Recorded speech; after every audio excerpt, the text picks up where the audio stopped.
Assalamualaikum warahmatullahi wabarakatuh. Perkenalkan, nama saya Siti Eliza. Saya dari Prodi Pendidikan Ekonomi. Video ini saya buat untuk memenuhi ujian akhir semester dengan mata kuliah akuntansi biaya yang diampu oleh Ibu Hani Ari Rahmani MPD. Baik, di video kali ini saya akan menjelaskan 6 pokok pembahasan. Pokok pembahasan yang pertama ada faktor yang mempengaruhi biaya pendidikan dalam biaya ekonomi pendidikan. Yang kedua ada akuntansi biaya sektor pendidikan berbasis listen study. Yang ketiga akuntansi biaya sektor pendidikan. Yang keempat pengikhtisaran biaya ekonomi dalam dunia pendidikan. Dan yang kelima penyusunan laporan anggaran pendapatan belanja sekolah atau APBS pendidikan. Dan yang terakhir, penyusunan laporan keuangan dalam 1 tahun SPJ pendidikan atau reporting.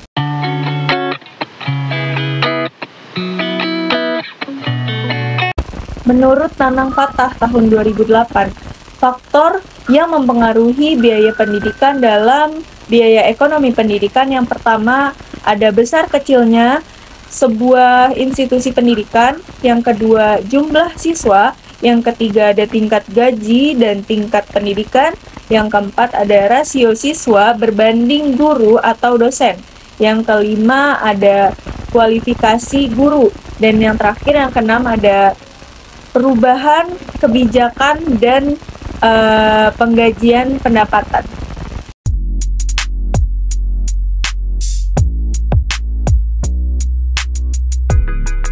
Adapun keuntungan listen study. Keuntungan dari listen study yang pertama, listen study adalah bentuk pembinaan guru secara terus-menerus. Yang kedua, listen study lebih fokus dalam perkembangan siswa, sehingga guru akan lebih peka terhadap kegiatan siswa ini, menjadi istilah tidak ada anak tertinggal. Yang ketiga, ada penilaian.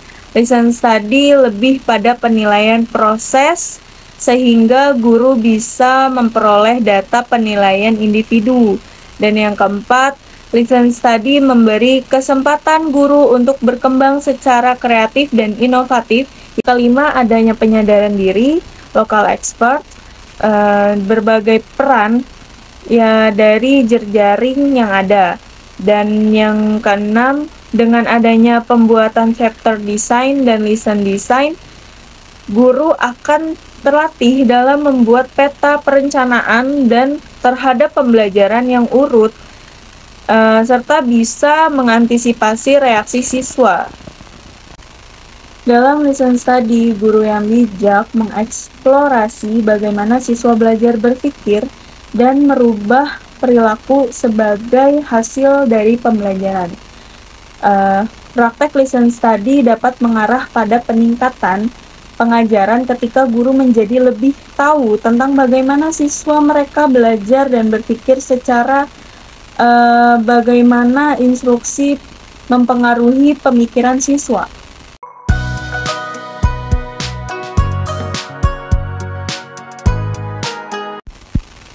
Dalam akuntansi ada 2 sistem pengakuan atas pendapatan dan biaya, yaitu yang pertama ada cash basis berbasis kas, dan yang kedua ada accrual basis berbasis accrual. Dalam metode cash basis ini, pendapatan sekolah diakui pada saat menerima uang, sedangkan biaya pendidikan diakui pada saat melakukan pembayaran. Ini seperti dinyatakan MyWord tahun 2015 bahwa dalam metode single entry atau cash basis, pencatatan dan pengakuan peristiwa dilakukan saat pembayaran dilakukan. Pada metode yang pertama atau cash basis memiliki beberapa kelemahan untuk mengukur mutu pendidikan kaitannya dengan beban yang ada. Di era otonomi daerah saat ini, pemerintah daerah tentu bertanggung jawab. Pendidikan ini tidak seimbang dengan sumber keuangan yang ada. Maka dari itu muncullah ketidakseimbangan pada sumber daya yang menangani pengelolaan pendidikan. Pembiayaan pendidikan sendiri merupakan usaha untuk mengumpulkan dana guna membiayai operasional di sektor pendidikan. Pendidikan sendiri merupakan unsur utama dalam mengembangkan sumber daya manusia. Dengan begitu, terlihat sangat jelas bahwa pembiayaan pendidikan sangat berguna untuk mengembangkan SDM. Tergantung tanggung jawab pembiayaan pendidikan di pundak pemerintah. Dalam dudukannya, negara pun tidak boleh lepas tanggung jawab dari pembiayaan pendidikan yang mana sebesar 20% untuk biaya pendidikan.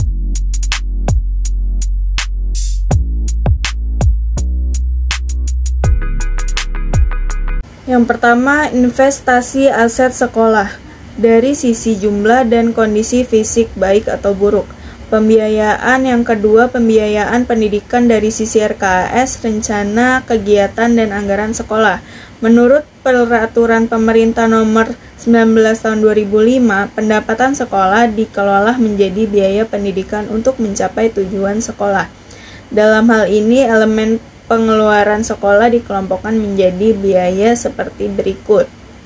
Yang pertama, biaya investasi yang mencakup penyediaan sarana dan prasarana, pengembangan SDM modal kerja tetap lainnya.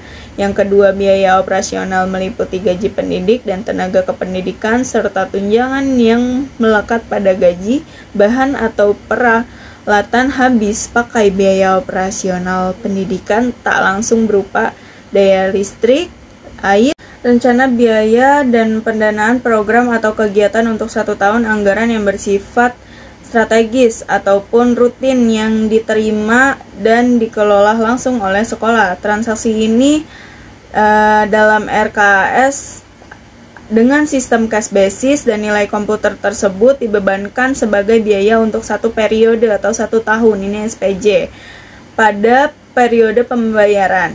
Kondisi ini akan berdampak sulit menghitung unit cost pendidikan, biaya pendidikan per siswa atau per tahun. Padahal pengorbanan sarana dan prasarana di satuan pendidikan.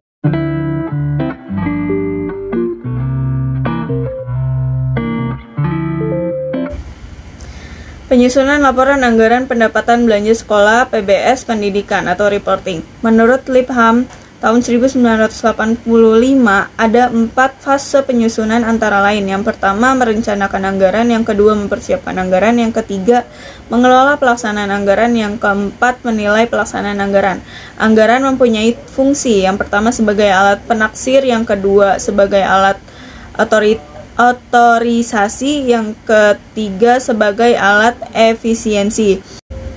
Prinsip penyusunan RAPBS antara lain, yang pertama, RAPBS harus benar-benar difokuskan pada peningkatkan pembelajaran murid secara jujur, bertanggung jawab, dan transparan. RAPBS harus ditulis dalam bahasa yang sebenar-benarnya, sederhana, jelas, dan dipajang di tempat terbuka di sekolah.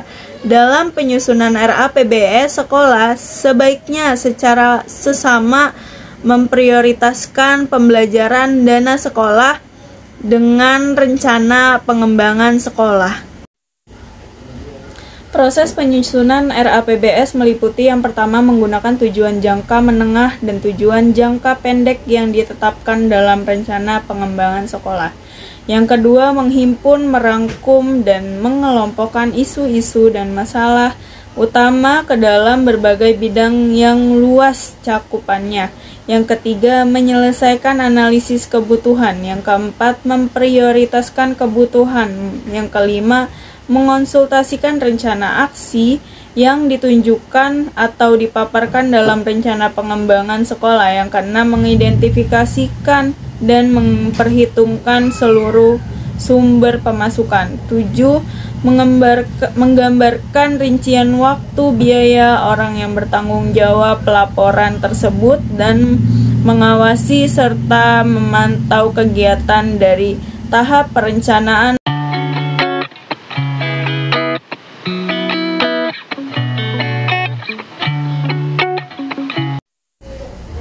rencana kegiatan dan anggaran sekolah, formulir BOS K1 dari BOS K2. Tim manajemen sekolah membuat dan menyusun rencana kerja anggaran. Sekolah RKAS ditandatangani oleh kepala sekolah, komite sekolah, dan khusus untuk satuan pendidikan swasta ditambah ketua yayasan. Suatu pendidikan dapat membuat RKAS tahunan yang dirinci tiap triwulan. Format RKAS adalah seperti pada formulir BOS K1, RKAS perlu dilengkapi rencana penggunaan dana atau RAB secara rinci yang dibuat tahunan dan 3 bulan untuk setiap sumber dana yang diterima satuan pendidikan. Formulir BOS K2. Hal yang harus dilaporkan oleh tim manajemen BOS sekolah sebagai berikut. Yang pertama, rekapitulasi penggunaan dana BOS formulir BOS K7A harus dilaporkan oleh setiap satuan pendidikan tiap 3 bulan atau triwulan melalui laman www.bos.kemendikbud.go.id.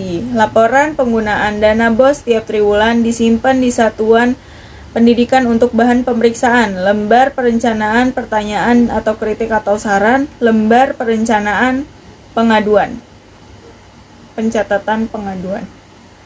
Penyusunan laporan keuangan dalam 1 tahun pendidikan, perencanaan kegiatan dan anggaran sekolah, formulir BOS K1 dan BOS K2 pembukaan. Yang pertama, buku kas umum, formulir BOS K3, buku pembantuan kas, formulir BOS K4, buku pembantuan bank, formulir BOS K5, buku pembantuan pajak, formulir BOS K6, 5. Realisasi penggunaan dana tiap sumber dana, formulir BOS K7, rekapitulasi realisasi penggunaan dana BOS, formulir BOS K7A, opname kas, formulir BOS K7B, dan berita acara pemeriksaan kas, formulir BOS K7C. Bukti pengeluaran. 9. Terakhir laporan. Kesimpulan. Listen study adalah aktivitas guru dalam merancang, melakukan, mengobservasi, serta refleksi pembelajaran. Aktivitas listen study dilaksanakan secara kerjasama, mutual learning, dan berkesinambungan. Pendidikan merupakan badan usaha nirlaba ini seperti dinyatakan dalam Undang-Undang Sistem Pendidikan Nasional pada Pasal 53 ayat 3 bahwa Badan Hukum Pendidikan sebagaimana dimaksud pada ayat 1 berprinsip nirlaba dan dapat mengelola dana secara mandiri untuk memajukan satuan pendidikan. Tanggung jawab pembiayaan pendidikan di pundak pemerintah dalam dukungannya. Negara pun tidak boleh lepas tanggung jawab dari pembiayaan pendidikan yang mana sebesar 20% memang seharusnya memiliki anggaran untuk biaya pendidikan. Menurut Peraturan Pemerintah Nomor 19 Tahun 2005, pendapatan sekolah dikelola menjadi biaya pendidikan untuk mencapai tujuan sekolah. Tim manajemen sekolah membuat dan menyusun rencana kerja anggaran sekolah atau RKAS. RKAS ditandatangani oleh kepala sekolah, komite sekolah, dan khusus untuk satuan sekolah pendidikan swasta ditambah ketua yayasan. Satuan pendidikan dapat membuat RKAS tahunan yang dirinci tiap triwulan. Format RKAS adalah seperti pada formulir BOS K1 RKAS. Perlu dilengkapi dengan rencana penggunaan dana atau RAB secara rinci yang dibuat tahunan dan 3 bulan untuk setiap sumber dana yang diterima satuan pendidikan. Formulir BOS K2. Akuntansi dalam dunia pendidikan yaitu sejalan dengan perkembangan manajemen pendidikan dalam lingkup pendidikan formal, mulai muncul manajemen berbasis sekolah atau MBS yang menjadi pengelolaan pendidikan lebih terarah dan lebih terkoordinasi baik dari segi penyelenggaraan pendanaan, pengembangan, dan pengawasan. Akuntansi biaya dalam dunia pendidikan juga sangatlah penting. Selain membuat suatu laporan keuangan sekolah, tim manajemen sekolah, akuntansi juga berpengaruh dalam membuat dan menyusun rencana kerja anggaran sekolah atau RKAS. Suatu pendidikan dapat membuat RKAS tahunan yang dirinci tiap triwulan. Format RKAS adalah seperti pada formulir K1.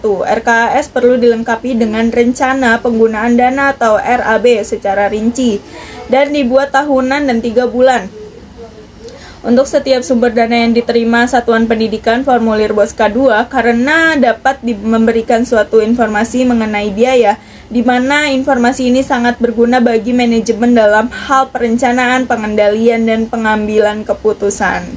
Itu adalah korelasi dari akuntansi biaya di dunia atau sektor pendidikan.